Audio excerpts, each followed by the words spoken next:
I see the numbers stabilizing in terms of people logging in, so we will get going. Good morning, good afternoon, good evening, wherever you are. My name's Shellyne Rodriguez. I'm use he, him pronouns. I'm here in my capacity as the co-director of the Center for Ideas and Society. More importantly, I'm here in my capacity as a professor in the Department of Black Study. I'm also a professor in the Department of Media and Cultural Studies. I work at UC Riverside. It's a privilege to welcome you all to this conversation, which we've titled Insurgencies, Counterinsurgencies, a conversation on aesthetics, archives, and autonomy. I'm really happy to co-sponsor this event as part of the Decolonizing Humanism programming stream that I very proudly curate at the Center for Ideas and Society. So everybody who's here, please know that the event is being recorded for likely posting on the Center for Ideas and Society Decolonizing Humanism YouTube channel. Pass the word along to folks you know that couldn't make it out this afternoon, this evening, in case they want to check out the recording. It'll be up in a few days. And for folks who need it, captions are available on your Zoom interface. Just click that. So for those of you that are unfamiliar with it, I thought I'd open up by just reminding us how a lot of North American universities include institutional land acknowledgements in the introduction of their campus events. I respectfully refuse to participate in that practice. I join many others who reject the official version of the land acknowledgement because it's at this point come to function as a normalization of colonial power rather than any kind of meaningful challenge to it.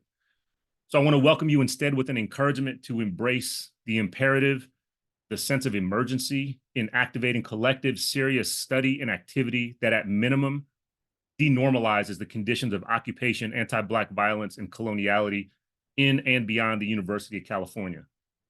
Let me continue by honoring Rupert and Jeanette Costo's legacy of reclaiming, protecting, and sustaining Indigenous presence at University of California, Riverside. Their life work continues to sustain an Indigenous epistemological, archival, and physical presence in this institution that would not exist if it was not for their foundational efforts. The University of California is a settler colonial institution that occupies unceded land and ecologies that are continuously inhabited by the Cahuilla, Tongva, Luiseño, and Serrano peoples on and around what is now the Riverside campus. UC Riverside is inhabited by Indigenous, Aboriginal, and First Nations peoples from all over the world, many of whom are among faculty, students, and staff. UC Riverside is several blocks away from the site where the Riverside Police Department stole the life of 19-year-old Taisha Miller not long before I started working here. Her absence is permanent testimony to the centrality of anti-Black state and extra-state violence to this institution and the surrounding geography. The Riverside County Sheriff's Department, with which UC Riverside has a cooperating police relationship, is responsible for cruel and unusual and frequently fatal conditions in local jails where the vast majority of people held captive are awaiting trial and cannot afford bail. Relatedly, the University of California's police forces have a long ongoing record of harassing, intimidating, surveilling, profiling, violating, and criminalizing targeted people and communities on and beyond campus borders. So I humbly offer these introductory words with a sense of shared obligation.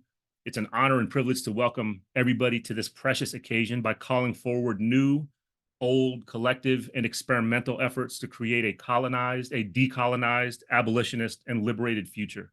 Welcome, everybody. And it's now a pleasure to pass the mic to my colleague and my co-facilitator for today's conversation, Dr. Elyse Ambrose.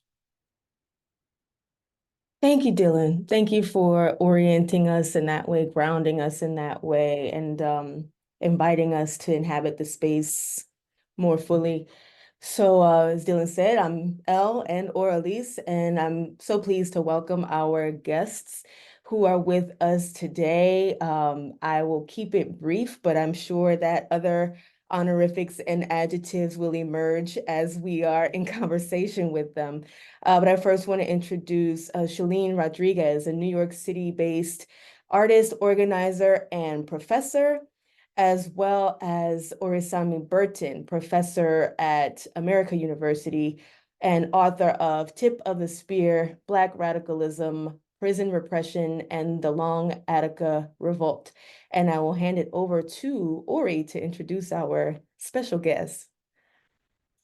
Peace, everybody. I have the distinct honor of introducing you all to a surprise special guest who really needs no introduction. It's Dhoruba bin Wahad, a former member of the New York chapter of the Black Panther Party, one of the key founders and architects of the Black Liberation Army, a former political prisoner for over 20 years, philosopher, intellectual, a man of many talents who has agreed to share his time and his knowledge with us today. So we're in for a special treat.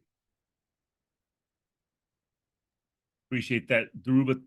Thank you for coming through. Looking forward to having you here.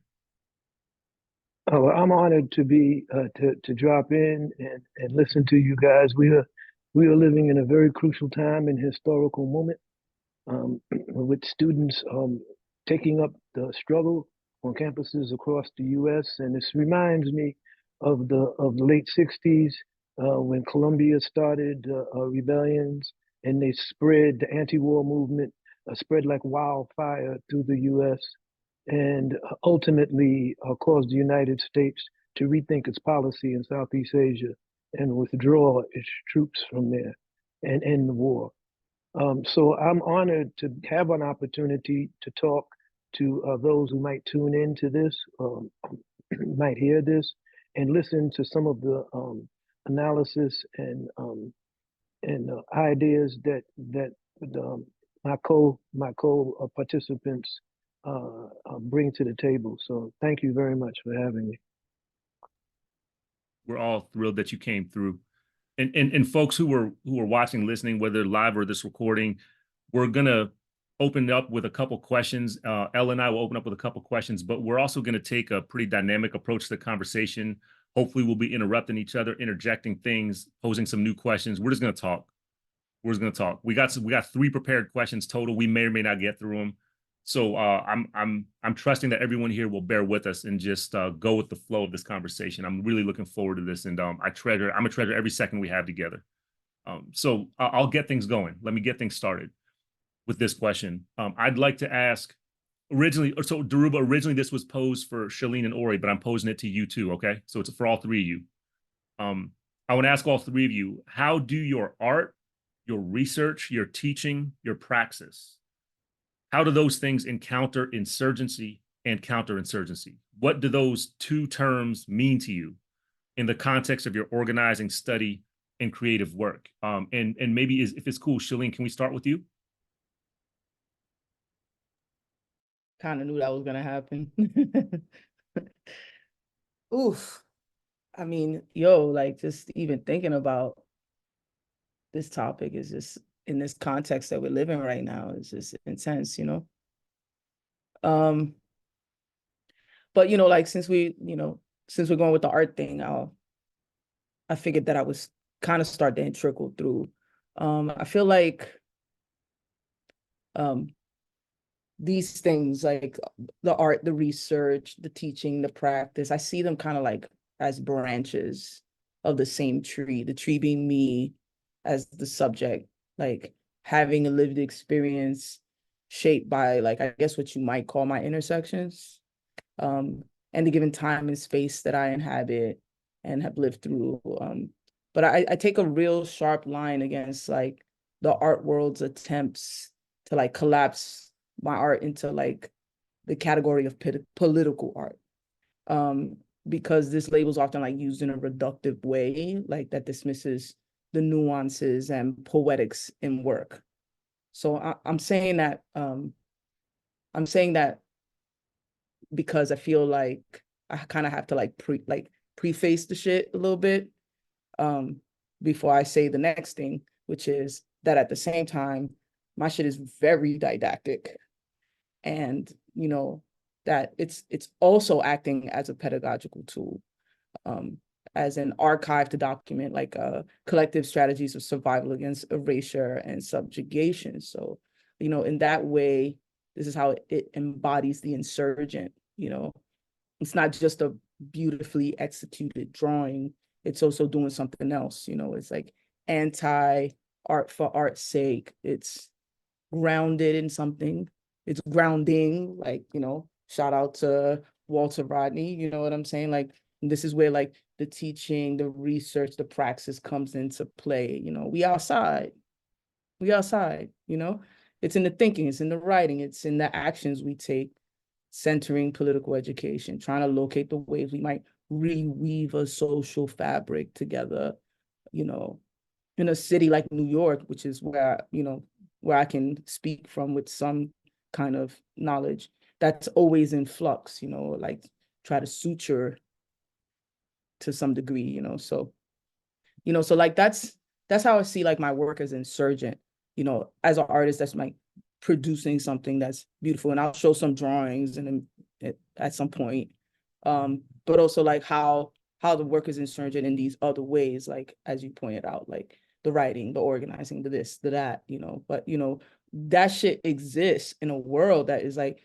really like, you know, the ground is counterinsurgent, like literally in every crevice, the places we live, the way our living is organized or not, the food we eat, the way we commute, the way we work or not, what media we consume and what it tries to tell us about who we are and the collective body we form a part of. And that narrative, I feel like that narrative is about law and order, you know? Yeah, counterinsurgency is like the ongoing war that we experience as undeclared. Now I'm pulling you into this shit, Ori, you know? Well, yeah, let me pick up on something you just said, which I think is right on, which is that the ground is counterinsurgent. And I think that that's right. You know, there's a counterinsurgency expert named David Kilcullen who talks about counterinsurgency as a type of war that applies all elements of national power against insurrection, right?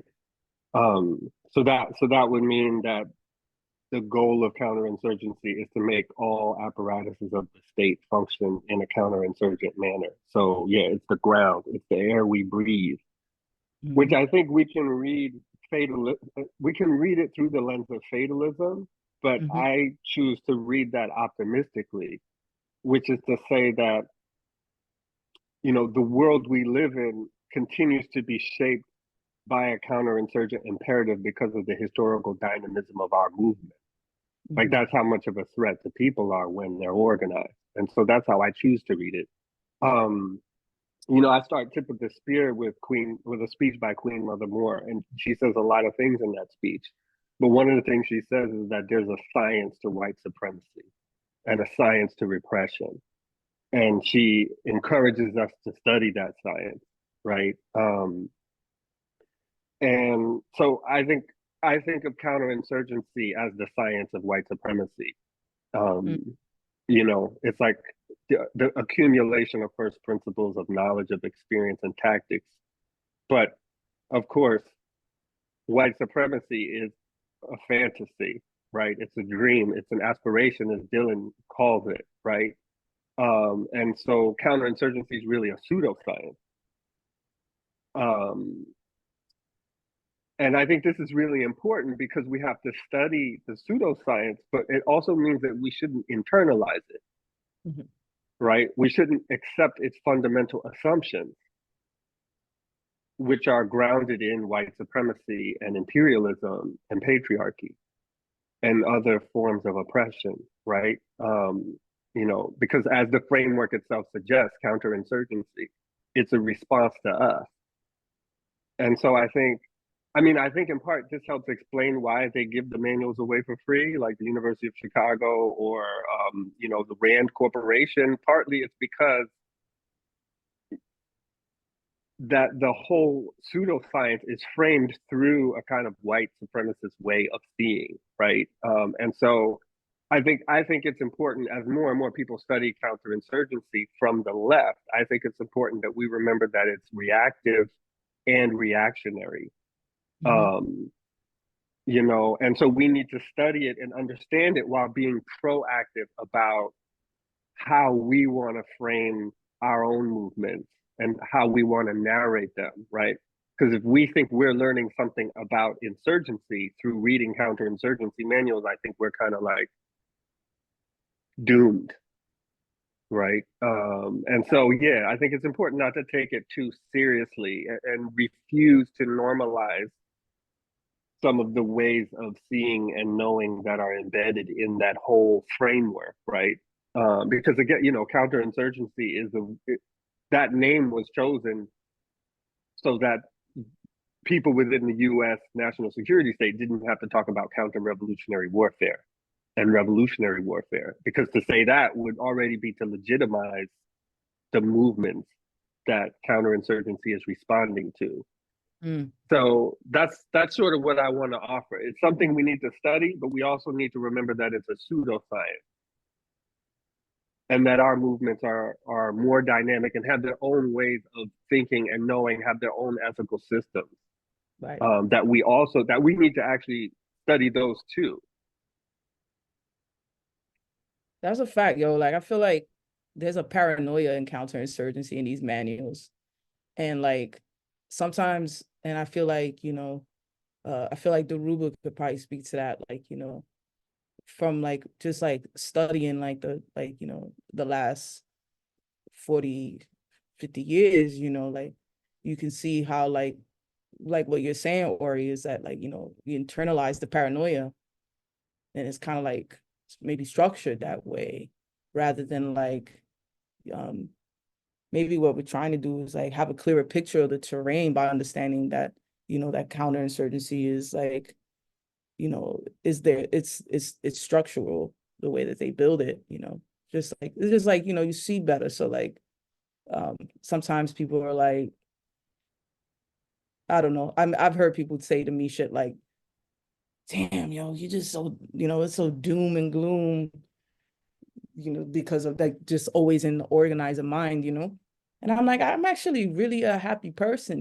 because like I just feel clear. I understand, like, I'm getting doxxed and this and that is happening, and I ain't got no money because I ain't got no job, but I'm actually, like the colors outside look mad bright because they're not clouded with bullshit, If I may, I wanted to jump on what Ori said about counterinsurgency. Basically, is a formulation of bullshit. It's designed. It's proposition on, first of all, rewriting the history in order to maintain a narrative that places counterinsurgency as the response to insurgencies that are non-revolutionary, insurgencies that are threatening a certain mode of behavior, certain types of conduct. I think the sister pointed out, and I would just say succinctly, that all art is political, and that there's no such thing as art for art's sake, and that we make a choice when we use our art in order to reflect our right and our struggles for insurgency. Images are very important. If you notice how October 7th was framed by the Zionists, and they used the idea of babies being beheaded and all of these tropes. We see that throughout history, the rise of fascism, the rise of white ring authoritarianism, the rise of the European settler state used these same type of images in order to portray the oppressed people as savages, as beyond the human pale. And so we have an enormous task before us, and that task is basically trying to humanize the oppressed in a matrix that has dehumanized any type of resistance, that has rendered any type of resistance as futile, as a reactionary, as counterproductive. The idea and the notion of the United States as that shining democracy on the hill is a contrived notion, and we know that. We could trace that contrivance all the way back to the beginning of the European settler state, and so I think that when Ori talks about the techniques or examine the techniques and strategies of those who would consider themselves protectors of the status quo, that is the oppressor, and its oppressive regimes and its oppressive regimens, that we see that they are functioning on an illusion. It's really a delusion. You know, fascism and white supremacy are premised on a delusion of superiority of European culture and civilization, and that everybody that doesn't adhere to that paradigm are somehow outside the pale of human consideration and outside the pale of the right to resist. And I'll talk about this later. But the most important thing in this is to understand, as Ori was pointing out, this is delusional, and that the narrative is very weak at its core. It's very weak, and this is what I was talking to Ori about in passing when I said that, you know, the narrative now that the status quo puts out, that the enemy puts out, is that to protest Zionism is to be anti-Semitic. And anybody that knows the history of Zionism and how it started with the Balfour Declaration and with the breakup of the Ottoman Empire realizes that the only Semitic people in this dialogue are the Palestinians. So Zionism, in effect, is anti-Semitic. It's a European construct. And it's a European construct that falls apart with any type of historical analysis, that it's weak. And so that's why it depends on the Hakeem Greens, it depends on the talking heads to come up with a narrative that if you oppose white supremacy in the European settler state of Israel, you are somehow anti-Semitic, when in fact the Ashkenazi Jews are not Semitic. They don't come from that region. They have no lineage claim to that region. And they are completely a European construct and a European whipping boy. That was the whole purpose of the Balfour Agreement, was to get the Ashkenazi Jews out of Europe and therefore put the rest of the pogroms and the contradictions of them being in Europe. And then, of course, Nazism came along and accelerated that process, and we have what we have today. So I just want to just say, I hope I'm not going off too much. I just want to say that Ori's proposition that counterinsurgency and white supremacy is delusional, and it can be very easily debunked. It can be very easily cut to pieces just by historical facts. But this is made difficult by the imagery that's projected by the mass media, by the control of the corporate media that define the narrative, so that everyone winds up arguing a false proposition, a false premise, you see. And I think that our job right now is to bring to these young brothers and sisters on the campus who are struggling mightily against Zionism and the last settler state project, Israel, is that they have already debunked the idea and the notion that the anti-Zionism is somehow anti-Semitic. Now they have to take this to a new level and point out that the Zionism itself is anti-Semitic, and that the only Semitic people in the region who are being oppressed are the Palestinians. So this is a very difficult task and struggle, because we don't have the control over the mass media, we don't have the control over the corporate medium that can portray and structure the narrative, structure the debate. And so this is why these young people are being beat up. This is why they're being, cast off the campuses. This is why, because they're verging on an understanding of the historical role of the European settler state, and that America, Canada, and Australia are themselves the evolution of European settler states. That's why they're all in with Israel. So I just wanted to throw that there. I don't know how much that could contribute to what we're trying to say now. Thank you. Now you totally on point, Daruba. Like, I feel like this thing about the narrative, like Ori, you said that in the talk with CBS, shout out to Sharice, like a while, and I took that shit and ran with it, this idea sees a narrative. So like, like on campuses everywhere, you hear a lot of these kids, like they're like, by any means necessary, like Malcolm X is front and center right now, full, you know what I'm saying? So everybody's like, like by any means necessary, and like the schools are responding with this, well, you know, we don't want that said and suppressing it because they're saying, oh, this is inciting violence.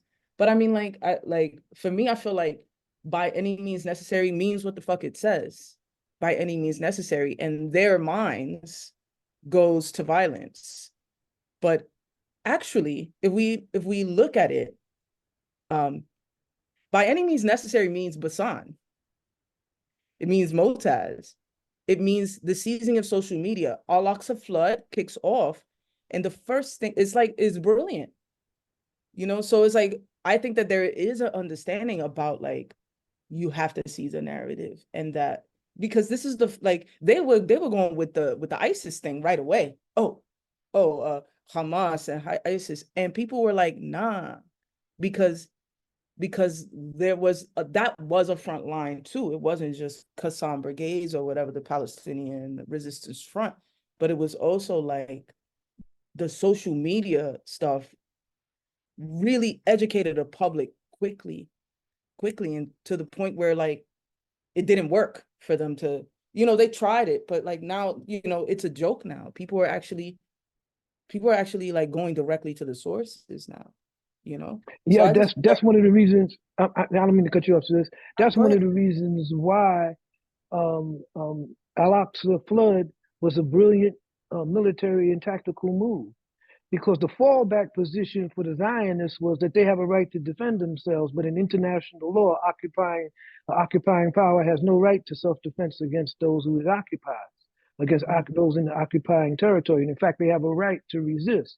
And if we notice that Al-Aqsa flood came when all of these Arab regimes were already set to regularize and normalize their relationship to Israel and the Zionist state. And Hamas changed that paradigm. It changed the whole discussion in the Middle East with one military action, which tells us that the idea of, or the notion of nonviolence is irrelevant, because the European settler state is violent.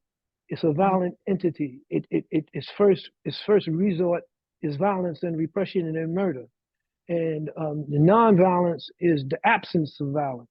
That's what it basically means. So you don't have no such thing as a movement that's nonviolent, or that is absent of the right to resist, especially in oppressed people. It's very difficult for the U.S., given its history of genocide and the extermination of indigenous people, to argue otherwise.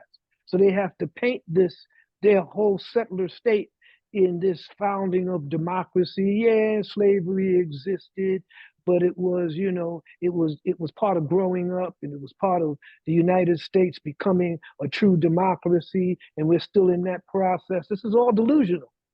This is all delusional. As already pointed out, I keep going back to this: white supremacy is a delusion. And the European settler state is a delusion that it was founded or established through violence. And it's become the norm. It's become the idea and the template for all other Western so-called democratic dispositions, whether it's the French, whether it's the British, whether it's the Belgians, whatever. And if we understand this, we understand, and this is where I want to end, that the national security state is a delusional construct. It's based on the delusion of that the state represents the self-determination of the people, and that's not true. And this is one of the reasons I've began to question in the last 2 years the very idea of nationalism. Whether in the global village right now, with instant communications, with our ability to reach across frontiers and lines, does national self-determination represent the interests of the people rather than of a particular class and political entity? So I'm beginning to question the idea and notion of nationalism as a construct, period, in the 21st century. It may have had utility at the turn of the 19th century when the empires broke up and people tried to find their own way and project their own cultures and stuff. but I think nationalism has outlived its purpose, and it's delusional. And one of the things that we see now to challenge the U.S. white supremacist construct is to be unpatriotic. That's the first thing. We're unpatriotic. You know, we don't hold high Western civilizational values. And one of the first questions that's always asked whenever one of these young people come on TV, on Piers Morgan, on these shows, is, do you denounce Hamas in the October 7th slaughter of innocent Israelis? What's an innocent Israeli? What's an innocent white supremacist settler? I mean, the Israelis, 90% of them support the ethnic cleansing of Palestine. They support that. And so there is no such thing as a non-violent white European settler.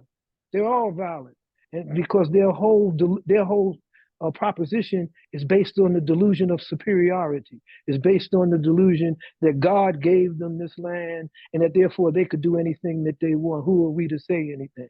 So we need to really, I think we should focus in on what Ori was trying to point out at tip of the spear, that these delusions have always led to the downfall of these empires, have always led to the failures of authoritarian regimes that seek to suppress people's right to self-determination. They've always failed. And so I just wanted to point that out. Mm-hmm. If I could help us transition to Elle's question with a comment and a reflection on what I heard the three of you just saying. I mean, Ori got us going thinking about counterinsurgency as a pseudoscience, as delusional. Dhoruba, you pushed ahead and said counterinsurgency is also, it's bullshit. And that's something that actually shout out to Millennials Are Killing Capitalism. We did an 8-week, something like that, a study group on the counterinsurgency field manual. And that's the thing that kept coming up, are both those things, the pseudoscience and the bullshit. And the thing that came to my mind as I read the manual for probably the 100th time is something that, Shellyne, you were gesturing to, and I think Elle's question is going to get at this, which is that counterinsurgency is also a fantasy. It's a fragile fantasy, but it's a fantasy. And it's a fantasy in a meaningful way because it's constantly turning into a declaration of war. Mm-hmm. So it's another way of saying that these delusions and these fantasies, they fucking matter. Which I think we're all saying. I think we're all saying that. And the reason they matter is because for two things. Obviously, they operationalize warfare. And it's always warfare that is asymmetric, and it's always warfare that is genocidal in its actuality, if not its concrete flesh and blood outcome, right? It's always that. It's never not that. That's why I even resist the liberal absorption of the term genocide to describe what Israel is doing, because it's been ongoing for going on almost 80 years, right? It's Nakba. Like I appreciate the Palestinian concept of Nakba, which is, it exceeds genocide. It's more than that. And it's a way of naming, what happens when these fragile fantasies, these delusions, this bullshit gets operationalized this way. But the other side of all that, and this is what I want to honor what you just said, Shellyne, that's not doom and gloom for a lot of us, right? It's a call to counter war. Mm-hmm. It's a fucking honor to be called out like that. Mm-hmm. Whether it's sunshine or raining, it's an honor to be called out into that fight. I mean, there's an encampment right here at UC Riverside. We're on the second day. It's right out. It's almost right outside my office window. I'm going to join them as soon as we're done here. And I know probably some of them are listening to us right now, by the way. So shout out encampment. But I keep saying it's a global encampment. It's a global encampment. Whether it's at American University, CUNY, Columbia, Riverside, it's a global encampment. Like the globe is an encampment. And that's what the counterinsurgency cannot fucking handle. Mm-hmm. Is that there's an insurgency of being that is fucking permanent. And they can't fuck with that. They cannot fuck with that. And so what you see when you read the pseudoscience that you named, Ori, like that's why it's pseudo, right? Because they can't, the attempts to rationalize it, the insurgent being, they can't actually do it because they don't get it. They can't understand it, because to understand it means that their shit would fall apart. Mm-hmm. And there's something deeply aesthetic about that. Mm-hmm. Right. And that's so I'm gonna pass of being shit you just said is what I think Dhoruba is pointing at when Dhoruba says fuck like the questioning the notion of nationalism. That's right. That's right. I'm gonna so Elle, I know that your question gets us at this, this dimension of things. Go. Yeah, well, I want to pick up on that point of the delusion, the fantasy, the rewriting of history, the bullshit, etc., the pseudoscience that is white supremacy is informing the counterinsurgencies. And I I wonder, or I want to orient us to thinking about, okay, so what happens when people, as was warned against by Ori, like internalize this pseudoscience, and what kind of archives or what kinds of aesthetics might inform a different kind of a counter to this logic? What kind of sources for thinking would inform, or images or Black radical tradition, visual tradition, et cetera, might inform this kind of counter to that delusional logic. So I'll say, in engaging with both of your work, and Daruba, I'm inviting you into this as well, but engaging with Ori and Shellyne's work, I'm seeing within their bodies of work signals toward the mattering of the Black quotidian. So quotidian practice, quotidian subjects toward liberative meaning making.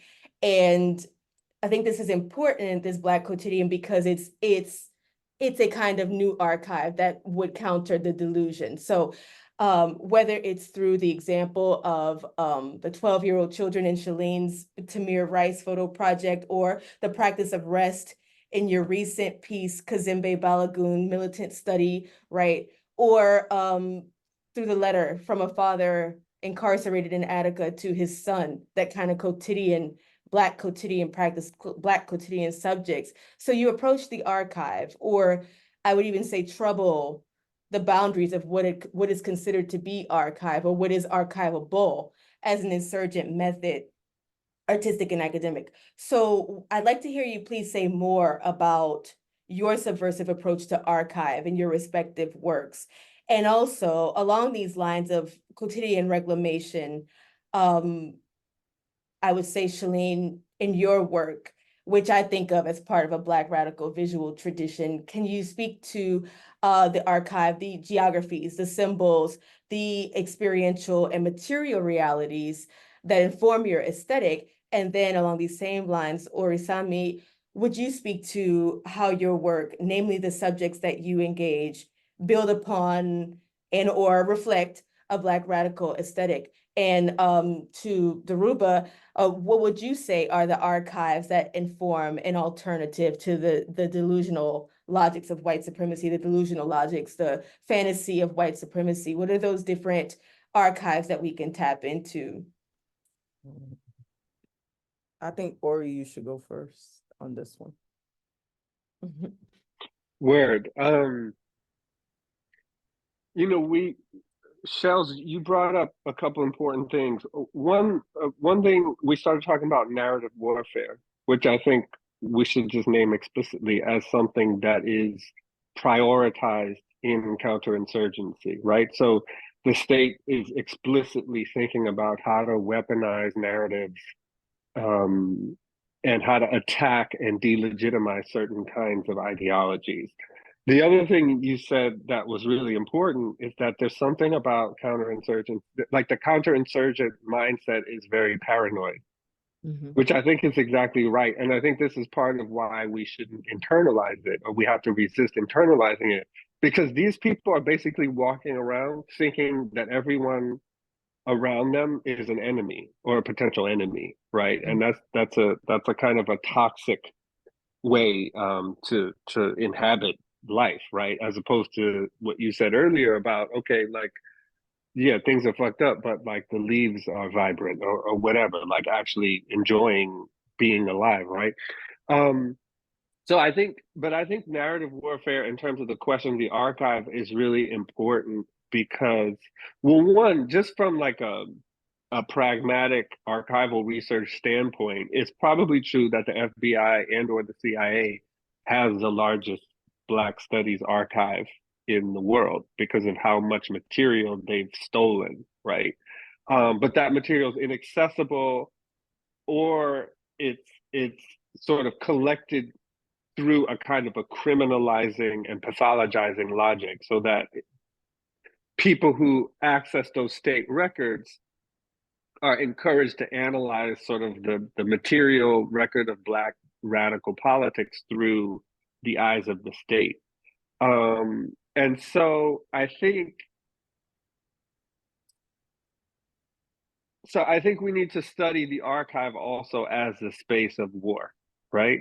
As a space of war over memory, as a space of war over narration. So for me, there's the pragmatic part of like actually looking for sources, but in different literal, discrete, physical archival repositories. But more importantly than that is the intellectual and political work of demystifying the sort of theoretical framework that the different materials come from, right? So I think about there being multiple kinds of archives. And in my work, I think about like the counterinsurgent archive or the state archive, where I know that I'm going to have to do that kind of work of demystification around, like you develop a list of all of the sort of key buzzwords, right? Terrorism, extremism, right? That you start to develop a method for analyzing what actually is beneath that, right? But then I try to think about this other kind of archival form, right? The Black Radical Archive. And that's, I'm sitting next to a Black Radical Archive right now. Daruba's a Black Radical Archive, right? We've got, and so this requires thinking about the archive in a totally different kind of way, and thinking about, as Elle suggests, to thinking about the quotidian, thinking about different kinds of knowledge that are passed down, and think through things like letters, through things like even scars that might be inscribed on someone's body that is the key to unlocking a story, right? Thinking about all these things and sitting with people who had these experiences, listening to them, learning from them, but also because we refuse to internalize counterinsurgent epistemology, it means that we open ourselves up to reading these things in a much deeper way. So when I heard Dylan talk about like the omnipresence of like insurgent being, what that means to me is to think about excess, is to think about the forms of political rebellion that can't be described necessarily in words, that can't be contained within FBI memo, right?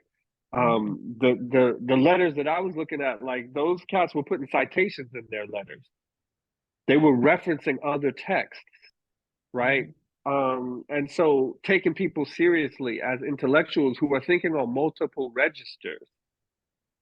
And I hear what Shell said about, sort of like embracing the concept of political art, but also refusing it because your art is political, but it's not only that. And I think that that's what counterinsurgency epistemology isn't able to fully grasp, is the layers of meaning, which is always, of course, political, right? But it can't be reduced into a kind of rational political language. So that's a little bit about my approach to the archive. Yeah, like, and like that idea is reactionary too. You know what I'm saying? Like, because it comes out of like Cold War immediately almost, whereas like, I mean, we know the story, like, they wanted to, like, they needed to neutralize any opportunity to say anything, so you get Clement Greenberg in this, I'm doing some art history shit right here, like, and this idea that, like, art is going to somehow float outside in this space, and it'll be this object of contemplation that it can just not be political, as if art can be free while we are unfree. It just don't make no fucking sense to me. So, but that's that. Like, first of all, I just gotta say, I've been sweating Ori since I met the book. You know what I'm saying? The book is fire. I do see a lot of, I don't want to say similarities because there's apples and oranges, but like your approach to the way that you write feels familiar to me, in this idea that like just this way that like how you prioritize a certain kind of archive. In some sense, like, you know, you are archiving in a specific way. You know what I'm saying? Because like you bring all this information together, like, you know, out of your book, I got like 5 other things I need to read just out of reading your book, you know, and that's rich. But like what I'm trying to say, and being long-winded about it, is my work wants to archive too. My work wants to steward a kind of a history too. And it wants to reject or distrust, you know, what it says it's supposed to do, you know, what art is supposed to do, which is why I always lead by saying my shit is hella unapologetically didactic, because that's like, you know, in some spaces, in some circles, that's like, oh, it's reductive. There's nothing to see here. I'm gonna share my screen so I can show y'all some images. All right, let me make this so that it's like nice. Right. So like I was making these drawings called the BX Third World Mixtape series, right? And, you know, just thinking about this idea of archiving what? Like, I'm standing in the Bronx. This is like, you know, and to your question, Elyse, I very much see myself as part of like the Black radical imagination, the Black radical tradition. And like I place myself squarely within hip hop culture, but also thinking about hip hop as like a counteroffensive. What do I mean when I say that? I mean that like, and I'm kind of preaching to the choir here, but like, you know, hip hop emerges at this time where like, you know, deindustrialization hit us. It emerges like in lockstep with neoliberalism, you know, the people who are creating it are either returning Vietnam vets or the children of returning Vietnam vets. You know what I'm saying? Which all of that comes with it, the psychological, the, you know, the heroin and all this shit, like, you know, just like all of these situations, the Bronx, and, you know, like the benign neglect, the organized abandonment, the organized violence, you know, so like, which later on we see like happens, unfolds and manifests itself as like, you know, landlords burning shit down. Kind of fast forward past all of that and put a cherry on it, you know, our people are looking at all these conditions. You're looking at people who are in poverty, forced into poverty because of deindustrialization. You're looking at people who are extremely just fucked over, bro. Like just fucked from like, you know, I'm losing my words here, like PTSD from like the war, you know, there's no work, right? The state has abandoned, and everything is like, you know, our built environment is destroyed. It's all burnt down. Put a cherry on top of that shit, COINTELPRO, you know, any kind of political struggles that try to address these things, you know, in the span of that decade, you know, are hunted, persecuted, killed, jailed. So then like, I see like hip hop emerge at this time, like as a cultural offensive, like a kind of like an abolitionist world making, as a like, I mean, it couldn't, like, you know, I don't think that the my forebears that made hip hop were in a position to like go blow to blow with the state, given all of that. You know what I'm saying? So they made art. these young kids made art. They made poetry. They made music. They they come back, like, you know, they went into combat with the billboards and did T to B whole cars on the trains. You know what I'm saying? Like, so I see hip hop as like a kind of cultural offensive that turns its back on the state, that turned its back on them, you know? So then you got people setting up squats in abandoned buildings and shit and making clubhouses and like, and all of the ways that we were able to try to like seize back something for ourselves and make something out of nothing for ourselves. And I think that that's like, that kernel, there's a kernel in there of like, you know, like a revolutionary kind of history, that like heritage that I want to hold on to. And so I always like, you know, particularly with these drawings, I was like wanting to I was looking at Buddy Esquire, which is the flyer on the right. Buddy Esquire and Phase 2 were like two of like they were the Flyer Kings, you know. Let us remember that hip hop culture, like hip hop starts as like a series of parties. It's all DIY shit.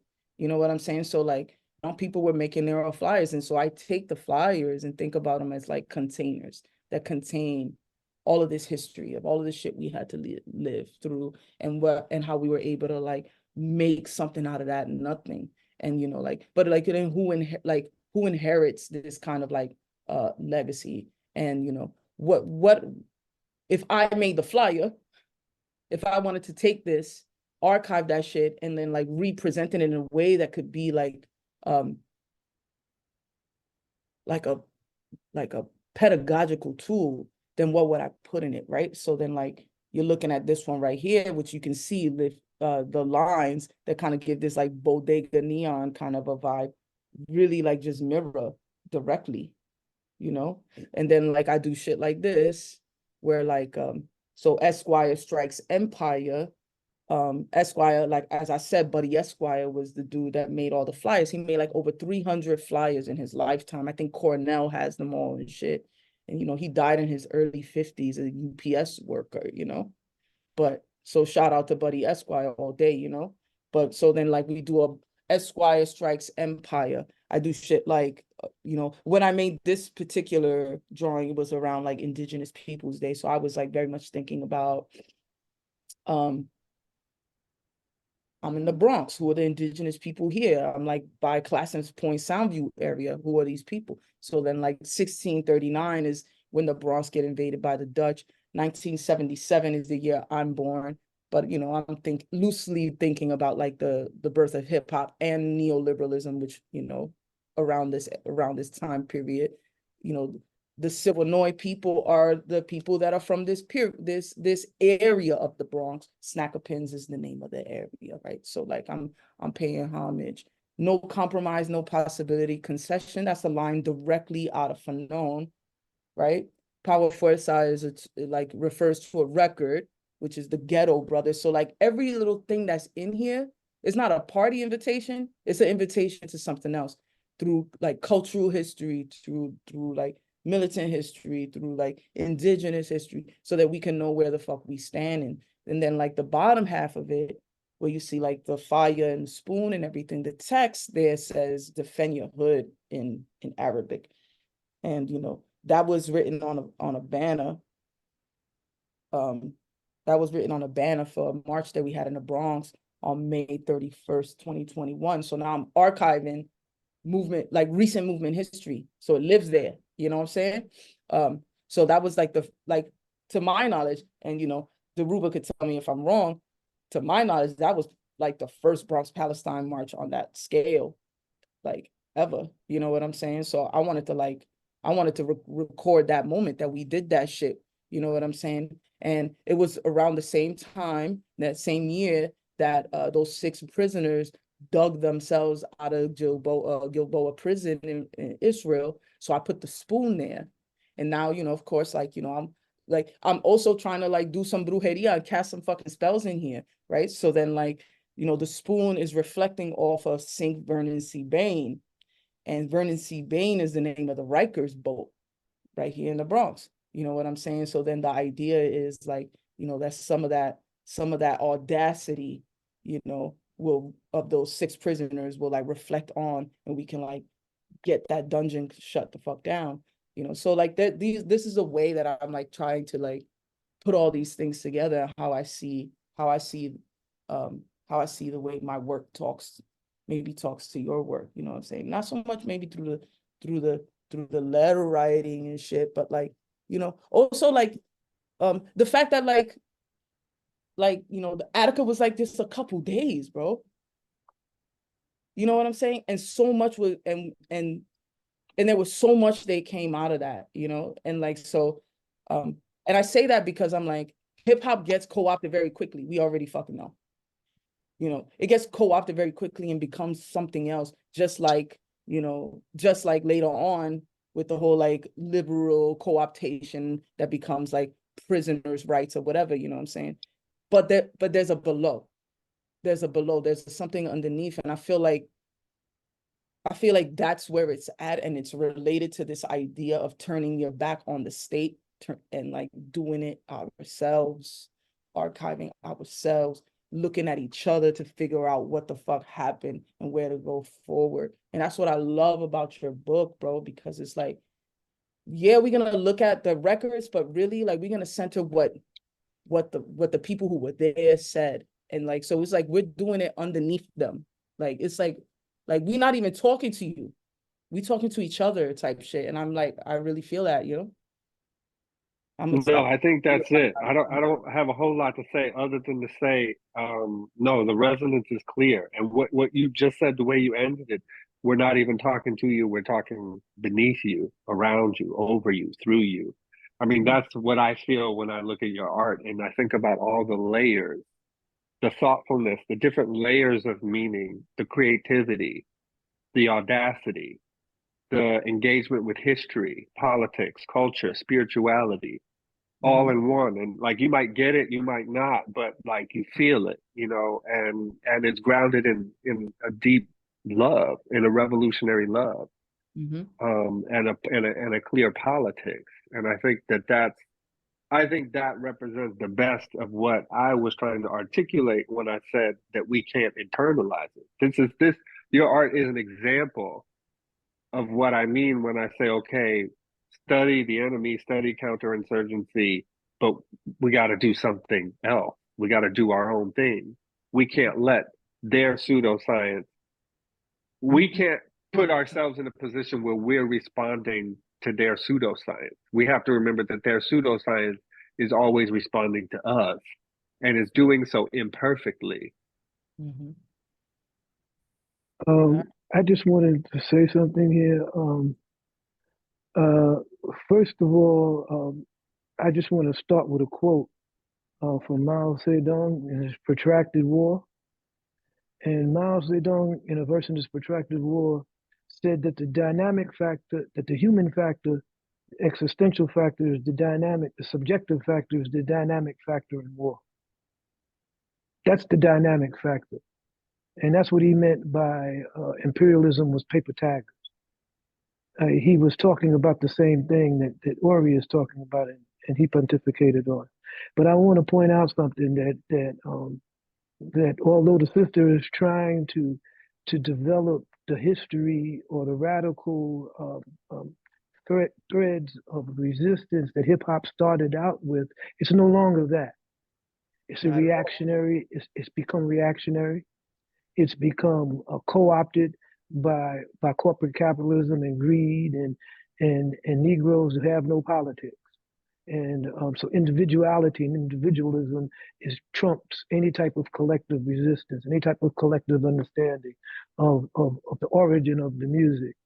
But that's another thing. What I want to really hone in on is what Ori was talking about how when we look through the COINTEL profiles, when we examine the counterinsurgency documentation, the institutional documentation, you know, we're drawn into an analysis and a way of thinking that's supposed to counter these false notions. And what I want to say is that we have a radical history, we have a radical tradition, and one of the objectives of any counterinsurgency, any counter-revolutionary movement is to disconnect one generation from the previous generation's experiences and their radical history and their radical traditions. And I always use the Vietnamese struggle against the French and then the Americans, and they defeated the most powerful military force on earth at that time. And that's because they didn't get the memo that they were supposed to lose.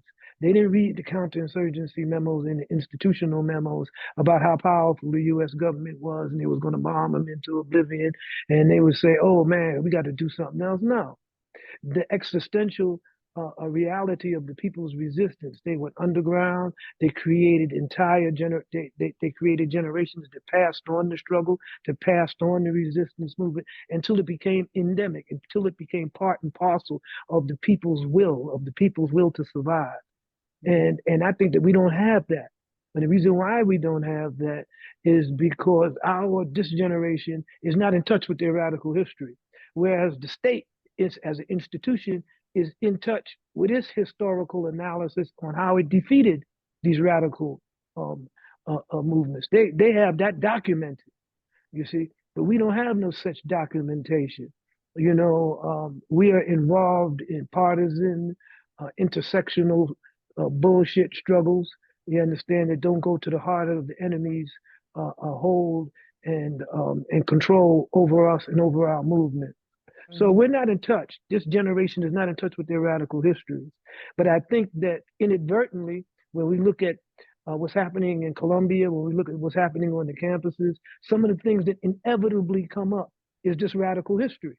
Mm-hmm. And the students then are seeing what happened in Colombia in 68 and 69 and how those struggles were successful. And as I travel around, I try to speak to young people and let them understand that every struggle that they're waging today, we already won. We already won these struggles. And so all they're doing is reinventing failure, is reinventing something that the enemy already has a lock on, already has figured out how to contain. This is why they go to their first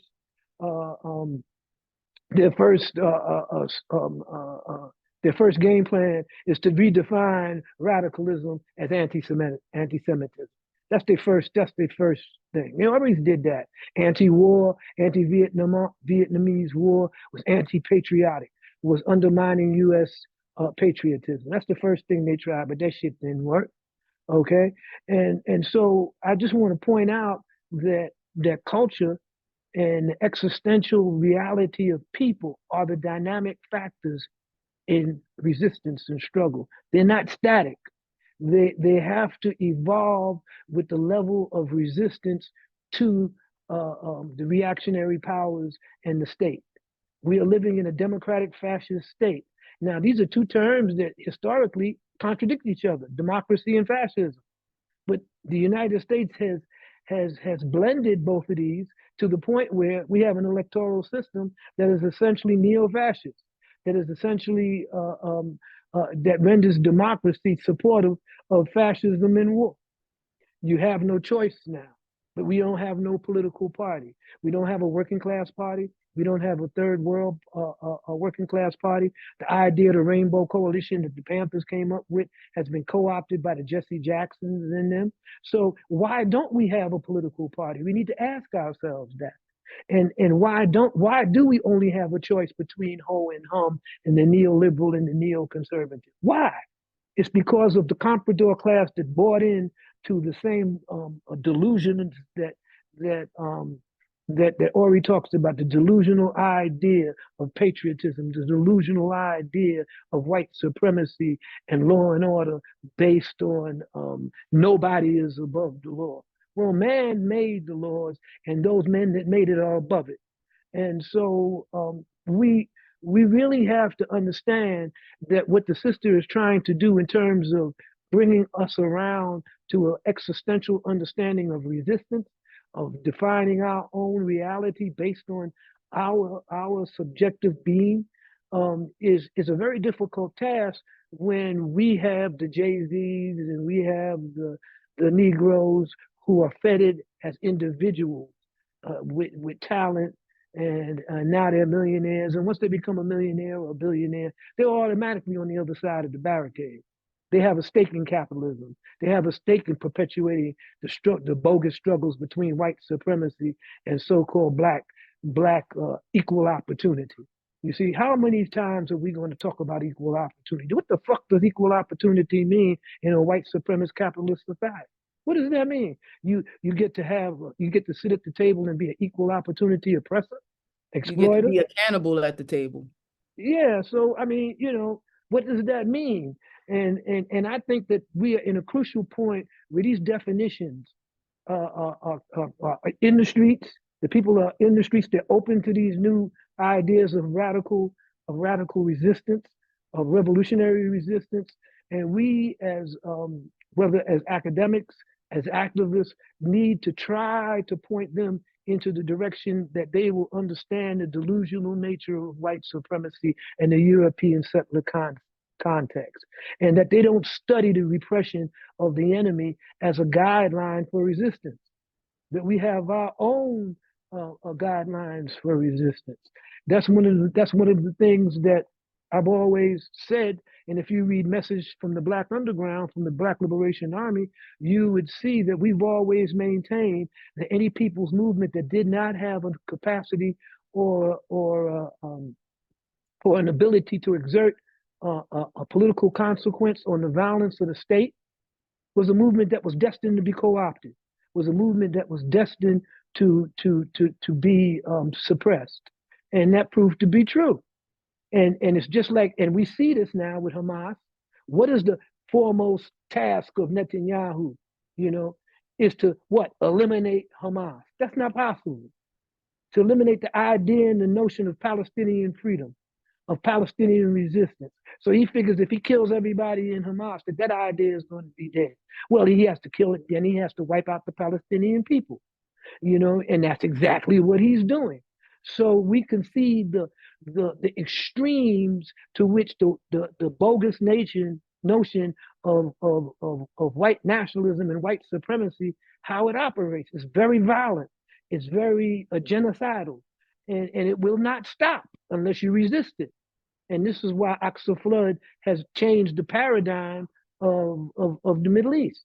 All of these Arab governments, all of these bootlickers, they're being besieged by the masses of people saying, what are you going to do? You have to do something. You can't just talk about this. Jordan, which has the largest Palestinian population next to the Palestine, next to the Gaza, next to the West Bank, assisted Israel in thwarting Iran's response to the destruction of their embassy in Damascus. So this is a piece of shit half-caste so-called King Hussein, whatever the hell that idiot's name is, he's in bed with these Zionists. So you have to eliminate him. You have to understand that he understands that white supremacy has never, ever relinquished power unless it had a foot in its ass, unless you destroyed them, unless you beat them down. The French would have never left South Vietnam if it wasn't for Dien Bien Phu. The Americans would have never left Vietnam, if it wasn't for the NLF and the People's Movement of North Vietnam. They will never, ever give up. And this is what Miles says, that reactionaries will fight and fail and fight again and fail again until we destroy them. And this destruction may sound violent, and at times it may be, but I think that it begins with what Ori is talking about, how we exercise or how we look at the narrative of liberation and how we internalize that narrative so that we can then present what we used to call in the Black Panther Party a mass line. We would draw a clear distinction between ourselves and the enemy. Miles says anything that the imperialists uphold, we oppose. Anything that they oppose, we oppose. This is a basic dynamic.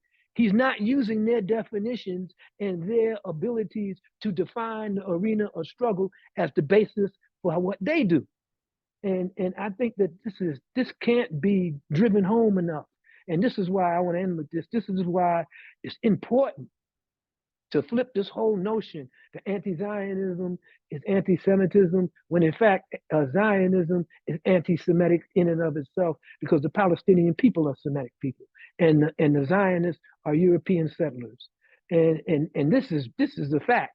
And I read somewhere where the Israelis said years ago that if people understood that they had no DNA lineage to the Palestine, that they had no real concrete connection to the land of Palestine, their whole proposition and their whole project will collapse.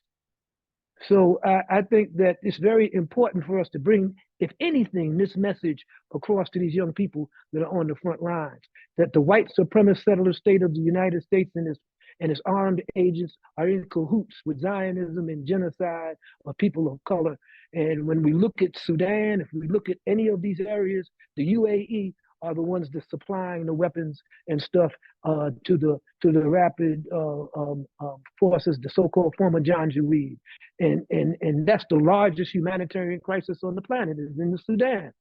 But it's not in the news, okay? So we have to really do, and I can't overemphasize this, and this is one of the reasons why I've always big up Ori, because Ori is an anthropologist. And I think that anthropology is a missing link in understanding resistance and resistance movements. People have always resisted the false notion that they were somehow not oppressed by oppressors who were oppressing them. That their resistance was somehow abnormal. That their resistance was extreme. And we can go throughout history and look at all of these rebellions and how empires fell, and see that this false notion of empire and supremacy was always undergirded by a false narrative of superiority. And so I just wanted to add that. Yo, we're reaching our last 15, 16 minutes or so of this precious time with each other. So before I keep going, I want to give a massive shout out to Shellyne Rodriguez, who has undergone some of the most intense repression, some of the most intense criminalization and doxing, some of the most intense forms of institutional policing and exclusion. And I just want to encourage anybody who sees this, hears this, or hears about this thing to bring Shellyne in, bring her through. There's nothing more precious than a teacher, artist, and thinker like her. Okay, and this is what we're doing today is just a very modest attempt to exemplify that. But this is think about this as a 90-minute exhibition of what Shellyne can bring to you, to your organization, to your classroom, to your university, to your school, whatever it might be. So Shellyne, you didn't ask me to do that. I'm sorry if I stepped out of my lane here, but I had to say that. I had to say that. Nah, man, I appreciate you. Like I don't expect any of these cowardly ass institutions to hold me up, but I think that we just, like, it's what we've been talking about the whole time. We got to hold each other up. That's if it. we want to make a new world, you know what I'm saying? Like we trying to make a new world. So I'm looking sideways to my left and to my right. So thank you for being on my left and being on my right. I mean, there's a lot of people here who, in their own ways, are navigating and surviving and inhabiting these repressive institutions, including and especially the University of California. And you develop a skill set and you develop access and leverage in ways that can be modestly shared and redistributed. That's the least we could do for each other, especially for those of us that have been targeted by the state and by state-like apparatuses. That's the least we could do. So that's a shout out. It's a shout out to you to honor the risks that you've and the violence that you've absorbed, especially these last several months. Another quick heads up: May 14. Really in continuity with this conversation, longtime political prisoner, veteran, organizer, revolutionary, veteran member of the Black Panther Party, Black Liberation Army, Jalil Muntaqim is coming to UC Riverside for an in-person and virtual event. I'll put the information for folks who are here in attendance. I'll put it in the chat. I'll put a link as well. And then let me start to guide us toward the final maybe movement of our conversation. Dhruba, I appreciate what you just said, because I feel like the thing I've been harping on in the last probably 4 or 5 years is the insistence that abolition is destructive and creative. but it's also destructive. That it has to destroy things if we're serious. And if we're going to think about abolition in connection with the long archived genealogy praxis of diasporic Black liberation struggle, it is destructive. It destroys things. It destroys relations. It destroys structures. It destroys systems. It destroys ways of thinking and imagining. And it is, that is what is simultaneous with its radical creativity, its imaginativity, its promise, its emboldenment, its sense of invulnerability in the circumstances that are of the most acute exposure to violence, right? It's all those things at once, but it's destructive. And you make me think, Shellyne, as you were showing and thinking through your work, it's didactic. Yes, it's also time traveling. And what I think both of you just taught us, Dhoruba and Shellyne, as I listen to your comments, what both of y'all are teaching us is that I think we need to be better time travelers. We need to understand that these lessons of history that Dhoruba, you were just talking about, right? We're constantly having to re-teach, and others are having to relearn these old ass histories. I was banging my face against my steering wheel, like literally doing that this morning, because I'm arguing with these liberal ass academics about not relying on the liberal language of nonviolence and peacefulness as they try to support these Palestine solidarity encampments, right? And some folks don't want to hear, other folks do. So I want to say that some folks are with it and they get it. Other folks they don't want to learn that lesson. They don't want to fucking time travel. Right? They insist that there's something special and unique about the time in which they live that is not related to other moments. And so the time traveling piece that the art brings forward to us, and that Dhoruba, that your sensibilities and that your testimonial and your teaching does, I think maybe that's what I'm going to hold on to as part of what I learned, from today's conversation. The last thing I was going to bring forward for maybe the last 10 or 11 minutes, and then Elle, please feel free to elaborate on this point, on this question. I just wanted to ask y'all about autonomy. Dhoruba, this kind of builds on the point you made earlier about questioning whether nationalism is useful, or whether it's outlived its usefulness. I mean, I think it's a valid question in this moment, right? But all three of you, your work, your approaches to liberationist activity, the creativity, the thought, the study, the organizing. On the one hand, what all three of you do really well, and I think teach all of us, is how to radically resist and simultaneously overthrow liberal institutions, right? To make liberal institutions incapable of trying to assimilate and absorb and extract from you. But you are also constantly demonstrating autonomy, and pointing toward autonomy and encouraging and stoking autonomy. So could maybe the three of you, I'd ask you to share how you think about and imagine autonomy in these times. And Elle, please jump in and add anything that you want. You got it. That's it. I'm gonna jump in on this because I feel like I need to segue into some of the shit I was saying about my work. Because I feel like there's something about autonomy that I'm trying to say about hip hop, which I want to clarify. Jay-Z ain't fucking hip hop. He's a Black capitalist wielding, there's the thing between, there's like the billboard in Times Square, and then there's like the 14-year-old vandal that puts his name on the side of the train and like destroys it, and it goes all city, and he's a stain upon the city, and then the city co-ops that shit, and then they start wrapping the trains with corporately sponsored bullshit. So there's like always this thing where it's like whatever we make gets eaten up, this problem of co-optation. So like I don't really attach, like when I talk about hip hop, I don't really attach myself to like the cultural production part of it, because I feel like that's residue.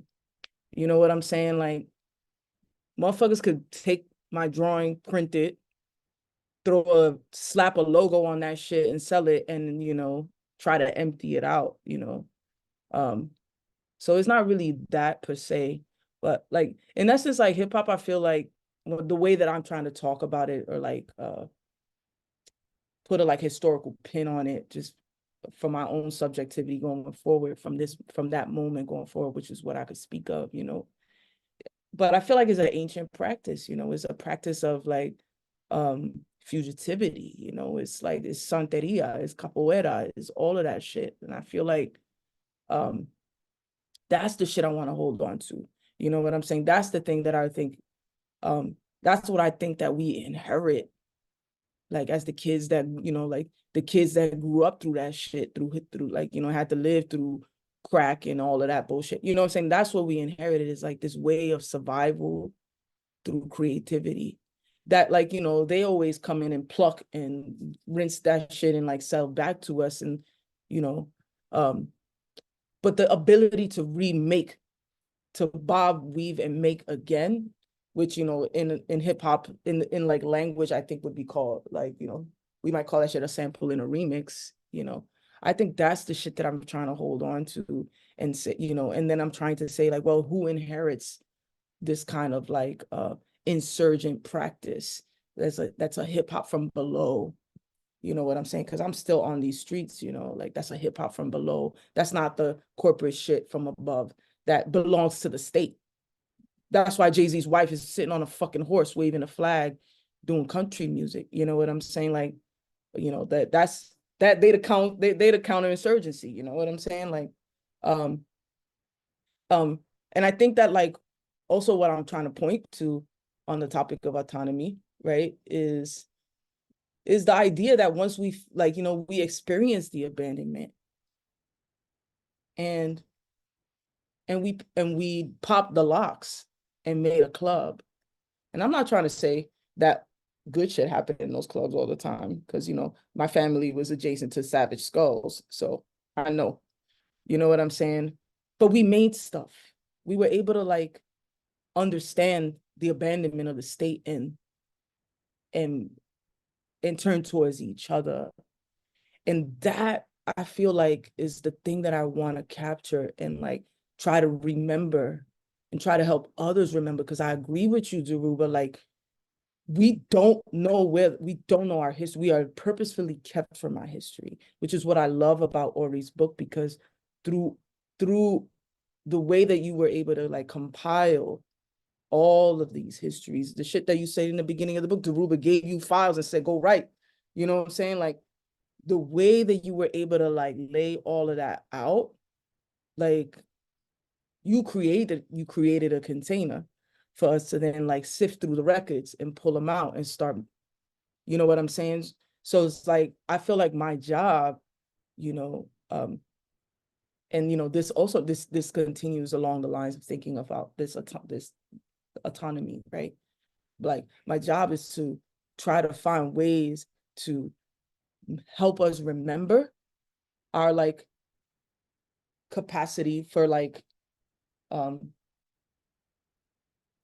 being in collective and, you know, turning our back on the state and doing shit together, you know, by seeing what already happened.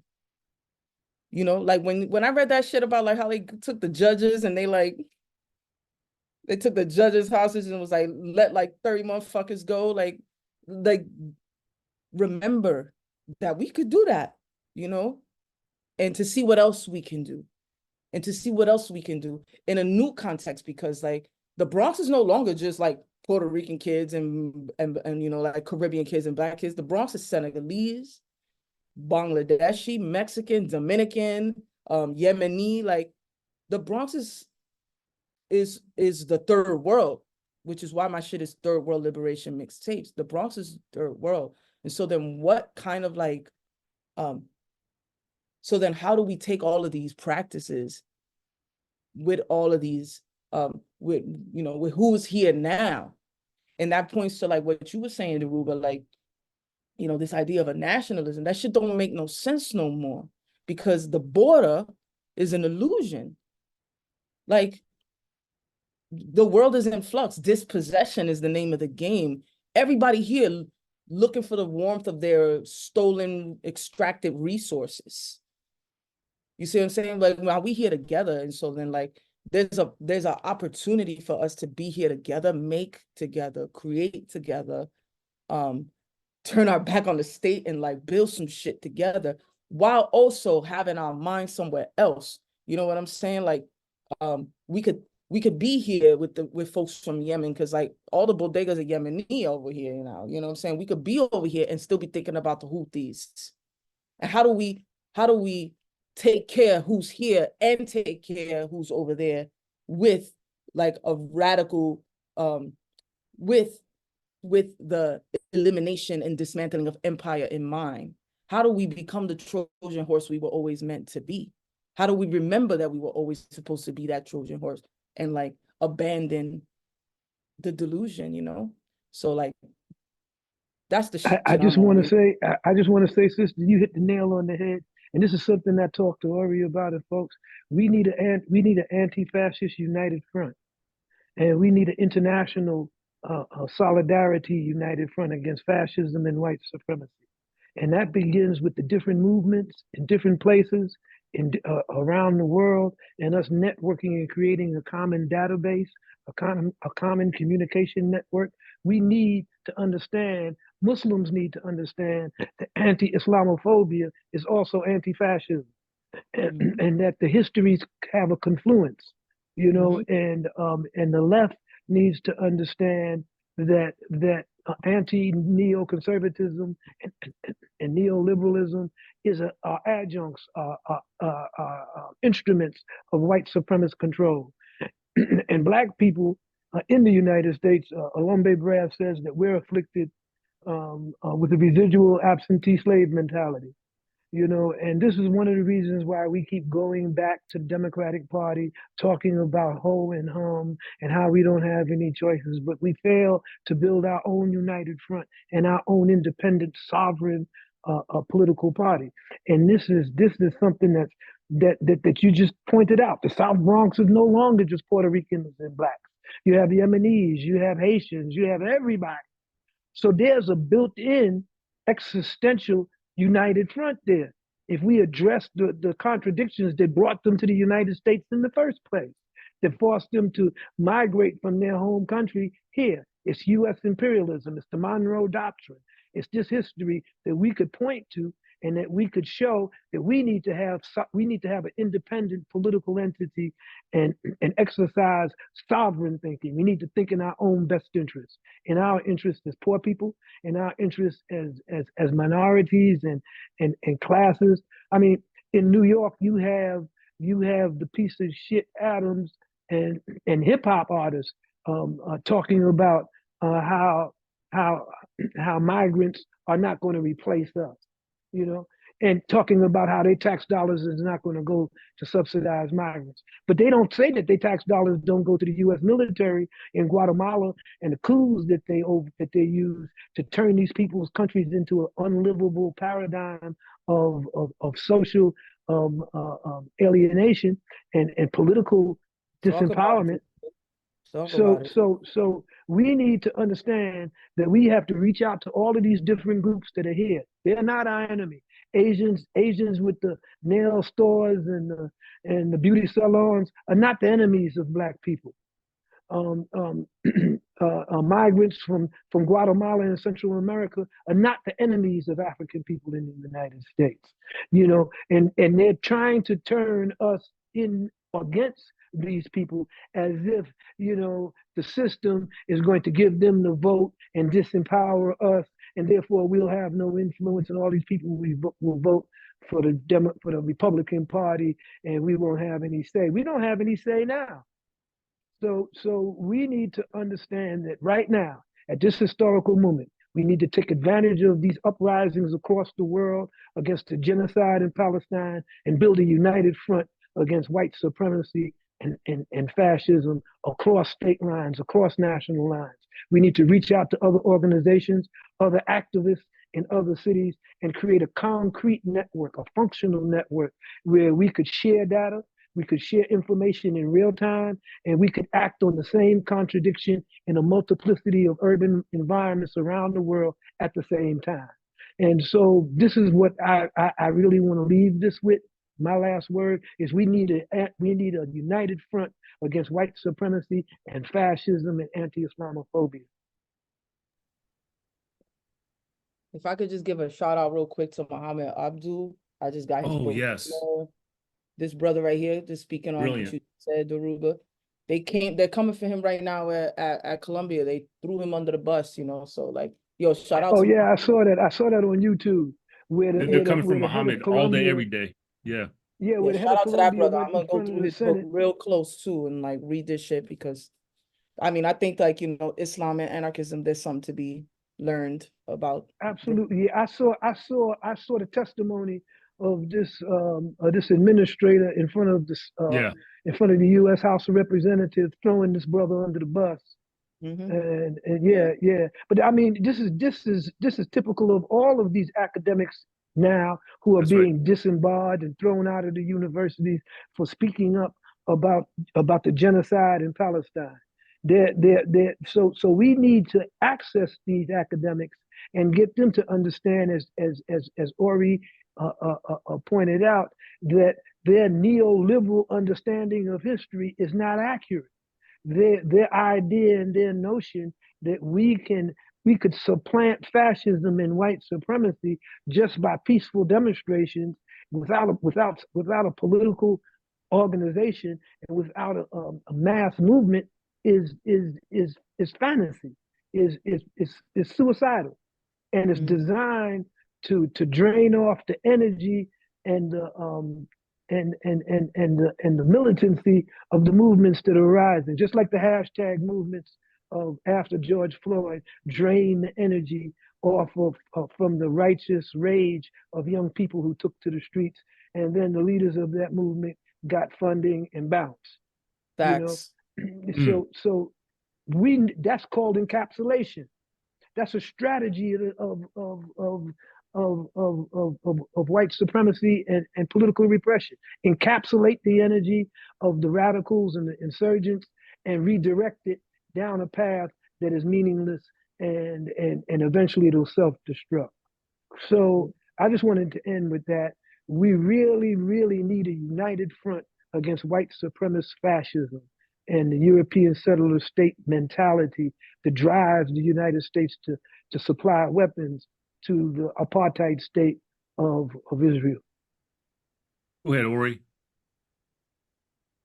No, I mean, what can I say? Y'all nailed it. I mean, you know, Daruba often talks about sovereign thinking. He mentioned it just now, sovereign consciousness. I think that's a lot of what Shells was talking about also. And that's something I'm thinking about too. You know, my book was about, you asked about autonomy. So like, what does autonomy look like in a prison where people have very little bodily autonomy? And so, you know, it ends up looking like them nurturing like a cognitive autonomy, right? And I think this ends up being the thing that the counterinsurgent state is most concerned about, actually, right? Which is why they dedicated so much and continue to dedicate so much resources towards propaganda and towards shaping the way that we think. And so this conversation around the use of art, the use of the archive, the use of narrative to nurture a cognitive autonomy, I think is really key.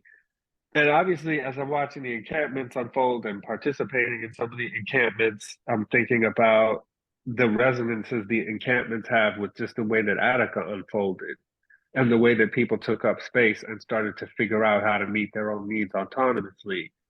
And one of the things I argue in that book is that the most important demands at Attica were internal demands, right? So not the demands on the state to say, we want this or else, but rather the demands that were actually internal to the movement, the demands that were about, okay, the demands that ultimately were about, okay, well, what are we willing to push for?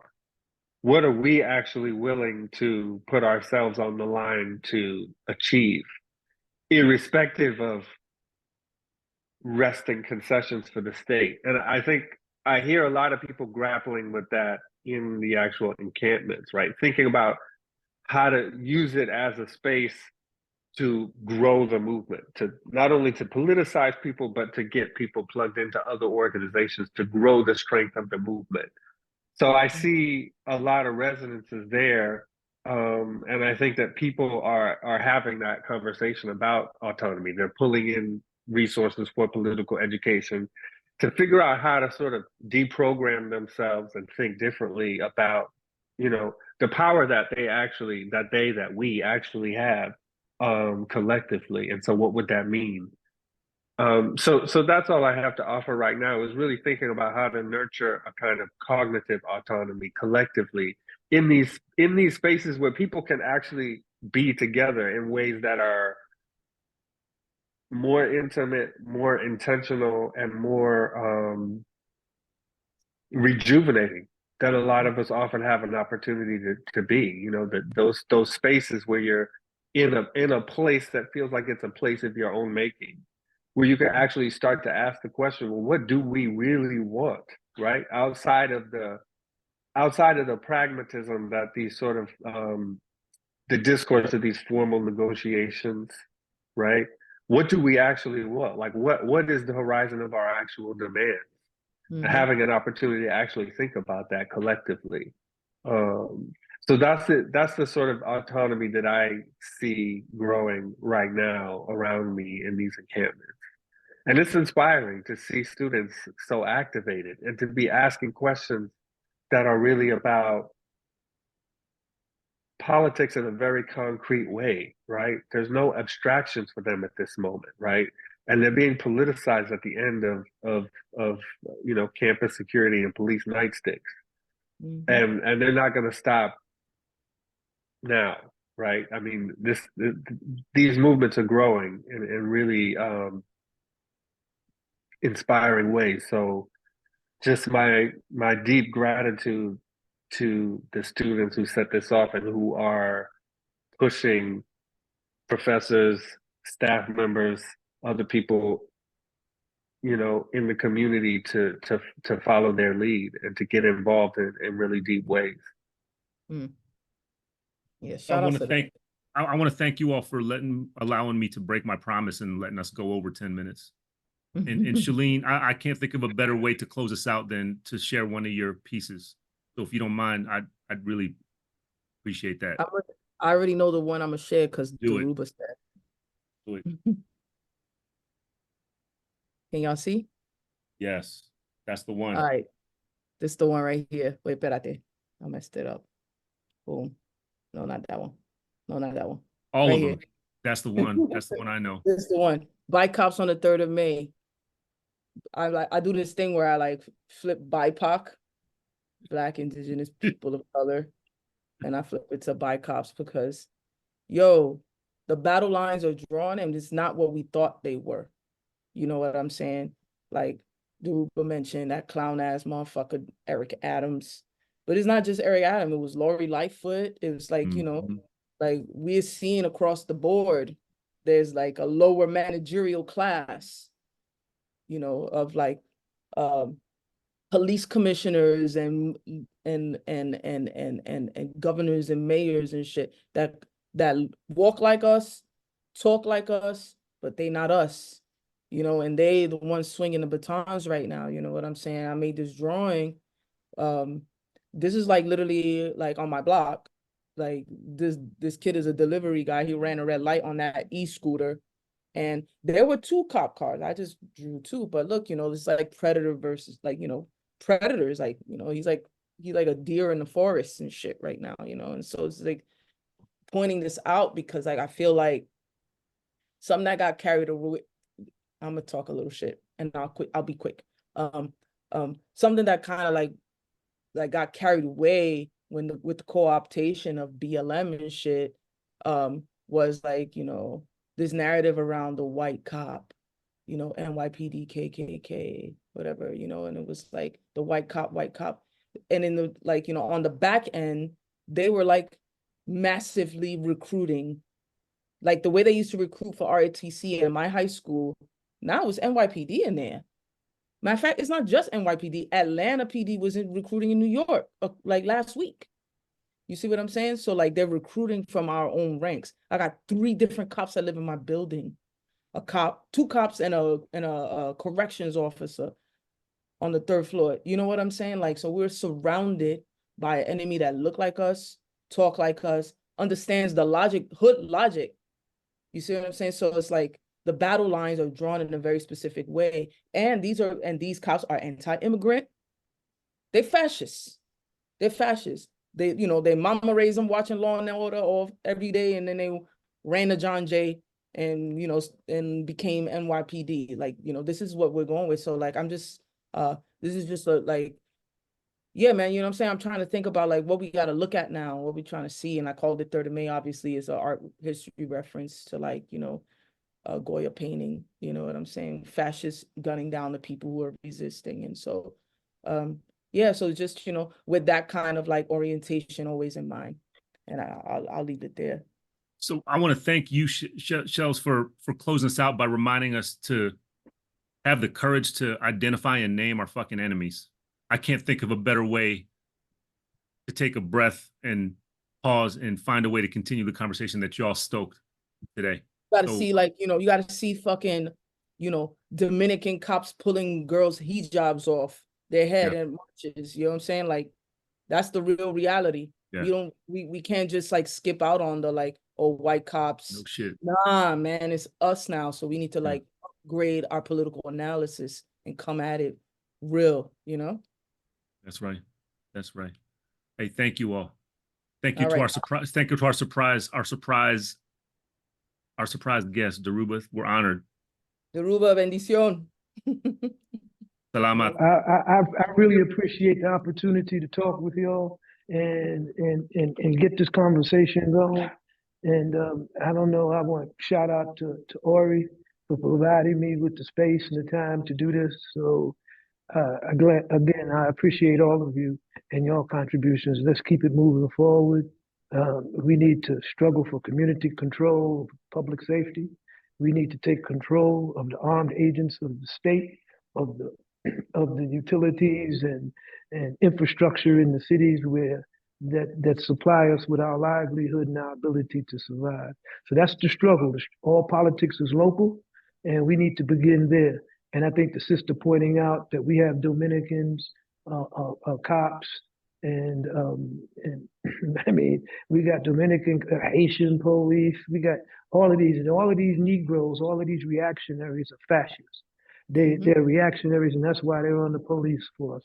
So we need not to cut them any bricks, have no sympathy for them, and take control of our neighborhood so that they work for us and not for the state. So I just want to say thank you for allowing me to be here and talk, and peace out. Peace. Salamat, everyone. All right now.